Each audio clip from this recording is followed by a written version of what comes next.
Assalamualaikum warahmatullahi wabarakatuh. Halo sahabat TV 10, apa kabar Anda? Semoga selalu dalam keadaan sehat, baik sehat fisik maupun psikisnya. Senang rasanya karena Carla Ratna dapat menjumpai Anda kembali seperti biasa dalam program Bincang Psikologi TV 10. Dan bersama psikolog kita, seperti biasa di Bincang Psikolog, ada Bapak Setio Purwanto. Assalamualaikum Pak Setio. Waalaikumsalam. Kabar baik Pak? Kabar baik. Alhamdulillah, sehat ya Pak ya? Sehat. Sehat fisik dan juga psikisnya. Oh.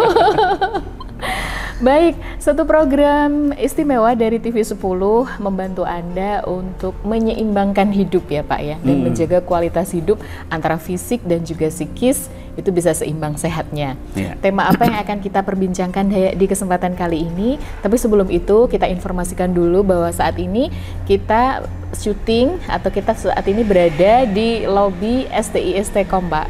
Wih, keren ya Pak? Keren sekali. Keren sekali, Masya Allah. Oh iya, tadi saya masuk itu baca Pak, ada free uang pangkal. Jadi ada free uang masuk 6.600.000 rupiah, tidak ada uang gedung. Jadi untuk kuliah murah itu memang STI/STKOM solusinya. Fasilitasnya? Fasilitasnya luar biasa ya. Ada banyak spot foto. Tadi. Iya, tadi diajak keliling-keliling kan ya. Ada spot foto, kemudian ada spot fotonya Instagramable semua. Selain itu juga ada kursi pijat di lobi. Iya, disediakan. sudah merasakan saya. Oh, sudah merasakan tadi. Kemudian juga ada ruang gym. Dan juga fasilitas lainnya, ada biliar juga. Jadi memang benar-benar mahasiswa di sini tuh kayaknya dimanjakan banget ya. Asik ya. Mahasiswa, dosen semuanya, supaya tujuannya nyaman Pak. Saya pengen kuliah lagi.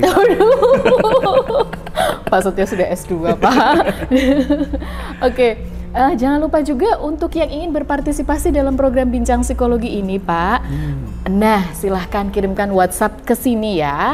Baik itu untuk tema ataupun untuk pertanyaan yang ingin disampaikan ke psikolog kita. Nanti kita bahas di episode yang akan datang. Terima kasih untuk yang sudah memasukkan WhatsApp-nya atau pertanyaannya lewat WhatsApp di nomor hotline kami. Nanti kita bahas di episode yang akan datang ya.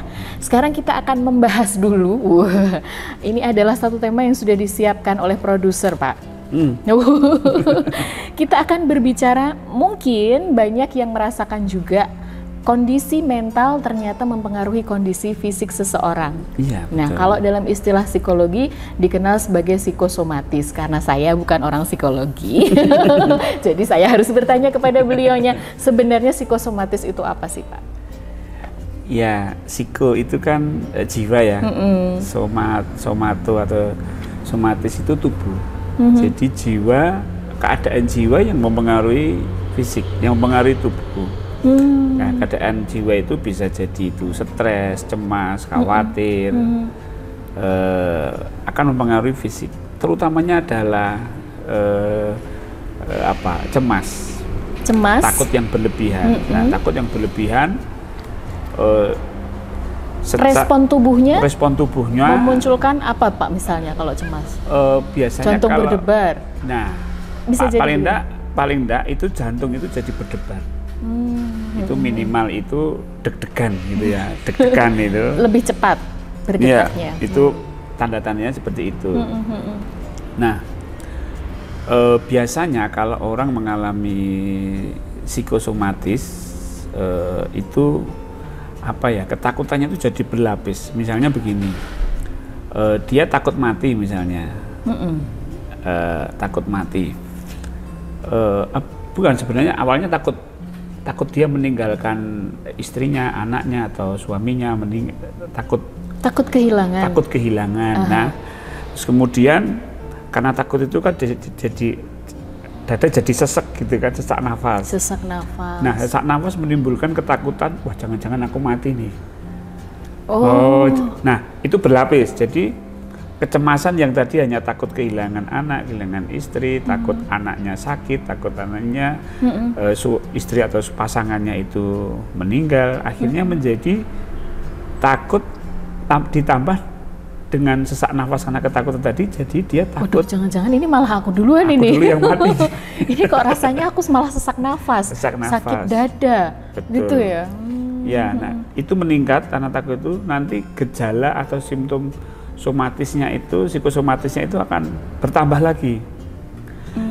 kadang jadi sesak nafas, jadi deg-degan tambah sesak nafas, tambah mual, biasanya terus kayak ini loh, kepala, loh kok banyak sekali.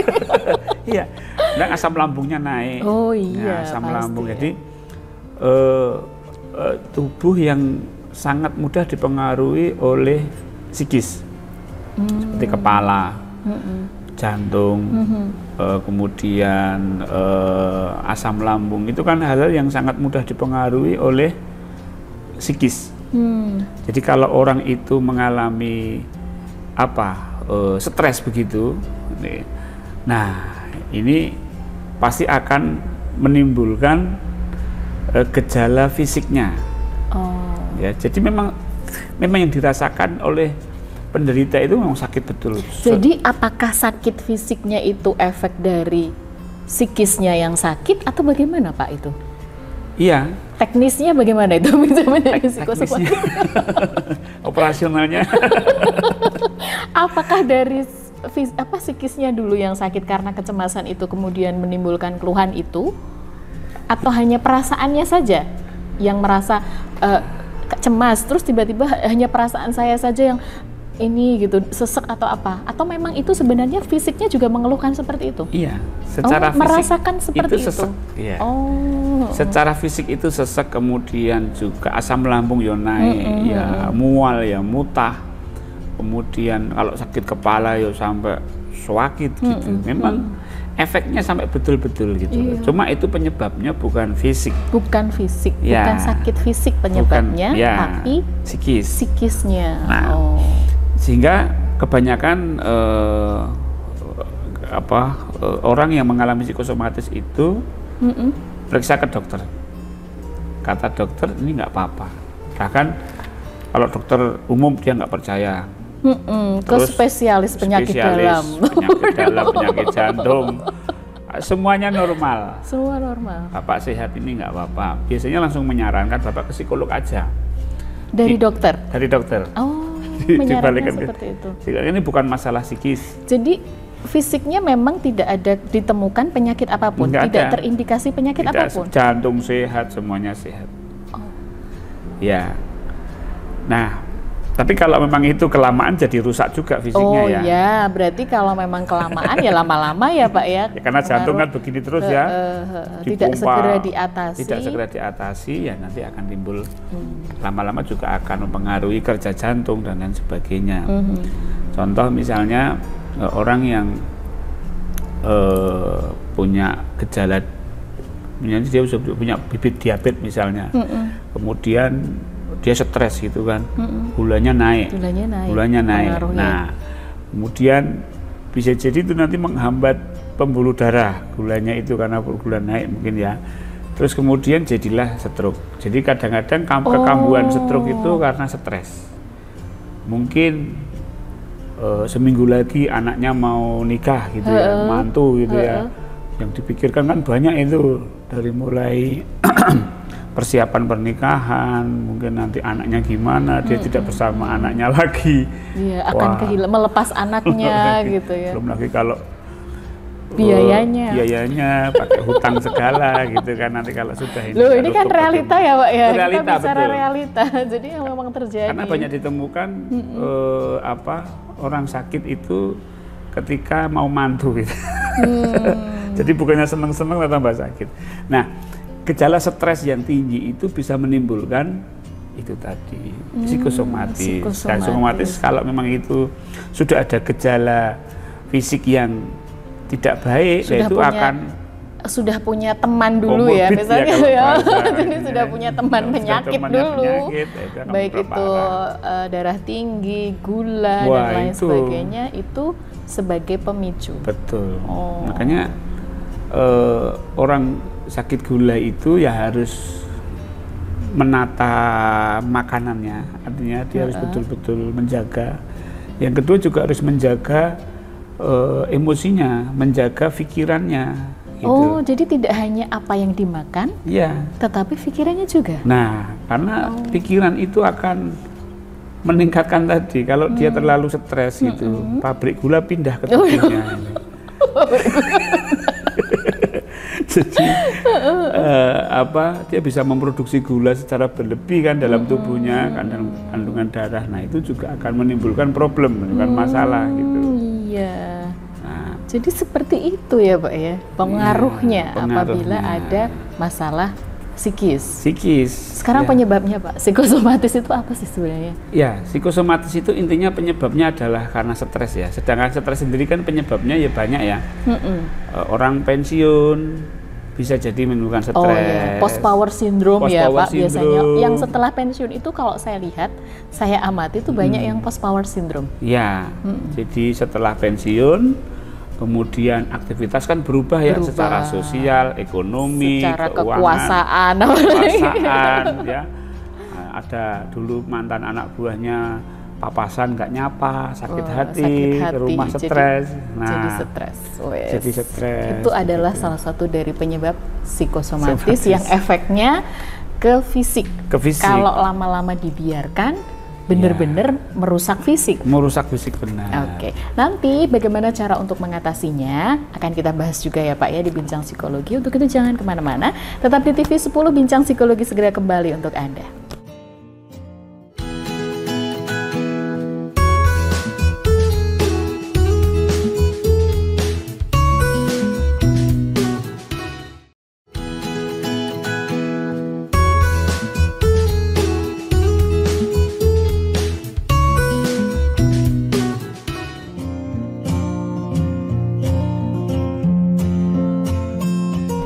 Anda masih bersama kami dalam Bincang Psikologi dari TV 10 bersama saya Carla Ratna dan psikolog kita Bapak Setio Purwanto. Sekali lagi kami ingatkan jika Anda memiliki permasalahan atau mungkin pertanyaan atau ingin menyampaikan tema apa yang akan kita bahas dalam program ini, silahkan kirimkan ke nomor WhatsApp yang tertera di layar.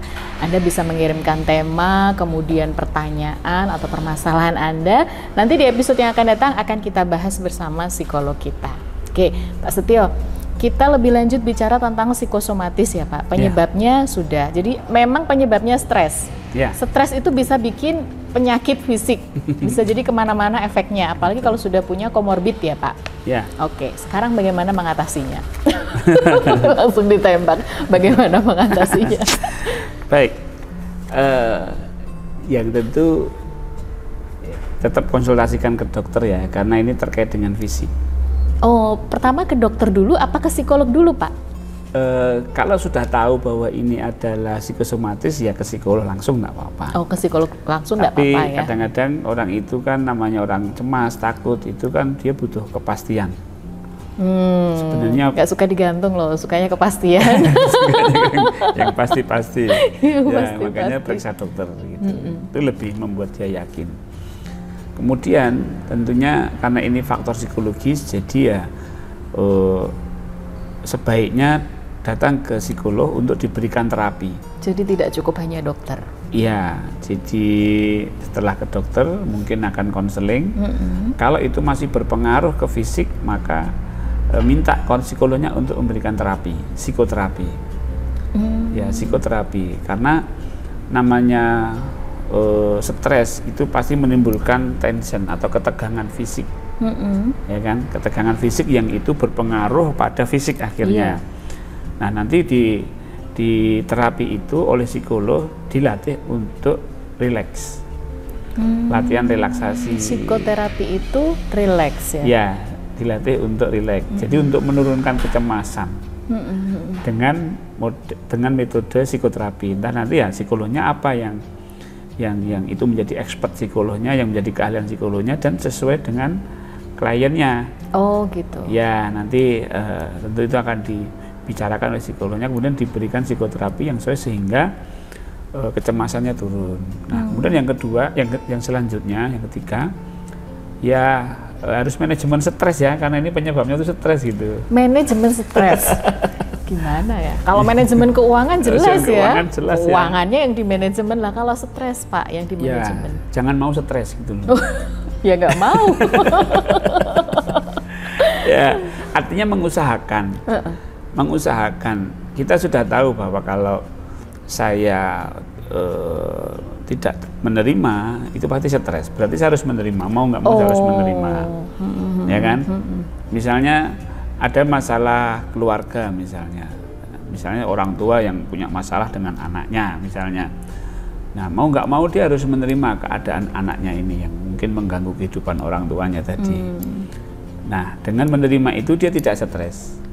Nah, berarti kan dia bisa memanage stresnya itu dengan menerima. Dengan menerima, ya. Menerima apapun keadaannya, misalnya kalau tadi bicara tentang anak, apapun keadaannya kita terima gitu. Iya. Meskipun tidak merubah keadaan itu, Pak. Minimal mencegah dia kita untuk stres. Ya. Iya, betul. Ya, dengan kan? begitu kan kita sehat. Terus justru bisa malah menemukan solusi. Gitu. Ya, tapi kalau sudah stres dulu bagaimana mau mengatasi solusi? Iya gitu. sih. Jadi harus terima dulu ya, nanti nggak stres gitu. Nah, kemudian juga melakukan banyak aktivitas ya. Aktivitas sosial terutama. Aktivitas sosial? Iya, jangan malah mengisolasi. Kadang-kadang orang cemas malah justru dia mengisolasi diri. Dari aku di kamar aja lah, di gitu kamar, ya, di rumah, orang. Tambah gitu. Stres ya, tambah Pak? Stres gitu. Jadi harus banyak bersosialisasi. Ya, misalnya kalau kita Muslim ya ke masjid, rutin sholat 5 waktu di masjid. Ikut kajian, pengajian. Itu ya, itu membuat merasa ada dukungan sosial. Jadi merasa ada dukungan,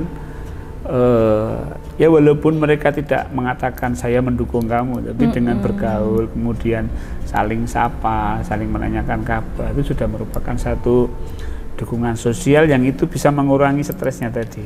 Oh gitu toh? Ya. Dan yang paling penting karena psikosomatis ini berlapis ya tadi. Jadi awalnya takut kehilangan istri, justru dia yang sesek, kemudian malah dia takut mati, gitu kan. Nah, termasuk juga menerima kalau dia mati, nah itu. Menerima kalau dia mati. Nah, sehingga cemasnya itu berkurang gitu. Sehingga karena dia bisa menerima ya, sudahlah memang ya. Setiap manusia pasti akan kembali gitu. Nah, itu akan mengurangi psikosomatisnya. Nah, misalnya ketika dia psikosomatisnya muncul nih, jadi sesek ya, jadi tiba-tiba sesek, tiba-tiba nggak bisa nafas, tiba-tiba detak jantung meningkat, ya keadaannya kan seperti betul-betul mau mati nih. Iya, rasanya tuh di antara hidup dan mati. Nah, itu kalau dia semakin takut mati, maka sakitnya itu akan semakin meningkat, seseknya tambah sesek gitu. Tapi kalau dilepaskan, ya udah aku mati ya enggak apa-apa, monggo silahkan kalau mau diambil gitu ya. Itu harus begitu ya? Gitu. Mati ya nggak apa-apa, mati ya nggak apa-apa kalau mau diambil gitu. Nah, itu jadi justru lebih meredakan sesak nafasnya. Misalnya contohnya asam lambung naik gitu kan, karena faktor stres asam lambung naik. Sudah minum obat, ini sudah, tapi masih ada asam lambung yang naik, jadi membuat sesek juga kalau asam lambung naik itu, karena sesek. Naik ke atas kan. Ya udah, kalau mau naik silahkan, kalau mau sakit silahkan gitu. Kalau mau, konsepnya begitu ya, manajemen stres itu ya. Manajemen stresnya gitu. Kalau mau ya silahkan gitu. Nah, nanti dia akan reda sendiri, gitu. Sakitnya itu, ketegangannya itu psikisnya mereda, ini juga mereda. Jadi asam lambungnya jadi nggak terproduksi lagi atau jadi netral lagi. Ada tubuh kita itu akan mencapai titik keseimbangan. Jadi menerima sinyal dari pikiran kita mengelola stres itu tadi ya Pak, iya. tubuh kita. Tubuh kita ini kan sebenarnya punya tentara bahasanya gitu ya, punya pasukan yang akan bisa mencegah penyakit-penyakit gitu. Kalau misalnya asam lambung, ketika dia menerima asam lambung bisa saja dia produksinya jadi berhenti. Atau ada satu pengaruh dari hormon kan diperintah otak, ini otaknya udah rileks, ada perintah untuk mengeluarkan apalah yang berunsur basa yang bisa menetralisir asamnya itu. Atau yang sesek jadinya jadi tidak sesek lagi. Jadi itu sudah kerja tubuh, organ tubuh yang kita sendiri tidak tahu cara kerjanya bagaimana, tapi akan sangat dipengaruhi oleh kita ini nerima apa tidak, kita stres apa tidak. Kalau kita stres ya akan pasukan tadi nggak akan bisa bekerja karena sudah terblocking oleh terblocking itu ya. Terblocking oleh kita yang stres gitu. Jadi nggak bisa bekerja. Pintu gerbangnya ditutup mau membela ini gimana? Nggak bisa, iya benar-benar. Ya. Nah, kalau kita nerima, nah itu kayak pintu gerbang itu dibuka. Dia bisa bekerja secara optimal. Nah, makanya obat itu sebenarnya tidak menyembuhkan, tapi obat itu membantu proses kesembuhan. Karena kesembuhan itu terjadi pada tubuh kita sendiri. Mindsetnya ya yang harus dirubah ya. Sedikit-sedikit obat, Ya memang itu bisa membantu proses penyembuhan. Proses penyembuhannya. Tapi semuanya kembali ke pengelolaan diri kita sendiri terhadap stres itu. Jadi, kita optimalkan. Jadi kita optimalkan psikis dan psikosomatis itu kalau nggak stres sembuh sendiri. Psikosomatis kalau itu betul-betul psikosomatis ya, bukan karena penyakit fisik bawaan itu. Kalau dia karena psikosomatis, ketika dia sudah pasrah, rela, ridho, nerima, itu sembuh. Nah, nggak usah pakai obat-obatan, sembuh. Iya. Nggak perlu obat, nggak perlu sampai ke psikiater ya Pak? Nggak perlu. Kadang-kadang kalau psikiater itu malah nanti dikasih obat penenang. Obat penenang itu punya satu jangka waktu tersendiri. Kalau jadi nanti jangka intinya belum butuh gitu loh sebenarnya. Sebenarnya kalau dia mau melatih mentalnya, melatih untuk nerima, itu sembuh.